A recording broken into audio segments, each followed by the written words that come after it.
இலங்கையில 100 அறைகள் கொண்ட பிரம்மாண்ட மாளிகை இருக்கு.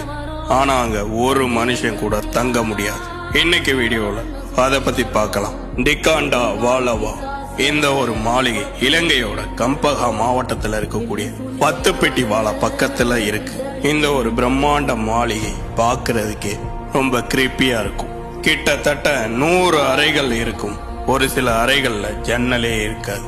ஒரு அறைக்குள்ள போனா இன்னொன்னு லேப்ரின்த் மாதிரி ஒரே குழப்பமா இருக்கும். எஃப்பி ஒபி சீக்கிரா அப்படிங்கிற மிகப்பெரிய பணக்காரர் 1900 காலகட்டங்கள்ல இந்த ஒரு பிரம்மாண்ட மாளிகையை கட்டுறாரு.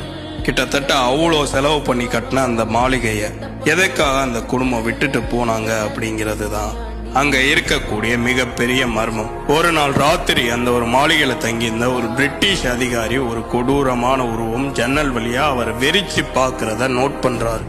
சேம் டைம் பயந்து ஓடியும் போறார். அதுக்கப்புறம் அங்க தங்கின யாருக்கும் மனநிலை சரியில்லாம போகுது. அந்த ஒரு இடம் அதுக்கப்புறம் அப்படியே கைவிடப்படுது. இப்போ அந்த மாளிகையில நடக்கக்கூடிய சம்பவங்கள் ரொம்பவே கொடூரமானது.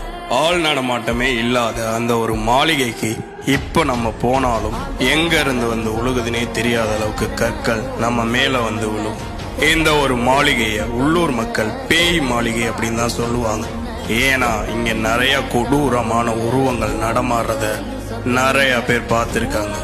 ஆள் நடமாட்டமே இல்லாத இந்த ஒரு மாளிகையோட கதவுகள் தானாவே திறக்குமா, தானாவே மூடுமா? இந்த மாதிரி நிகழ்வுகள் இப்போ வரைக்கும் நடக்குது. அதே மாதிரி இரவு நேரத்துல உள்ள இருந்து பியானோ சத்தங்கள் முதற்கொண்டு கேக்குமா. இந்த ஒரு மாளிகைக்குள்ள யாராலையும் உள்ள போக முடியாது. ஏன்னா உள்ள போறதுக்கு யாருக்குமே அனுமதி கிடையாது. இந்த ஒரு இடத்துல ஸ்டே பண்றதுக்கு வாய்ப்பு கிடைச்சிச்சுன்னா ஸ்டே பண்ணுவீங்களா? கமெண்ட் பண்ணுங்க. மறக்காம நம்மளை ஃபாலோ பண்ணிக்கங்க.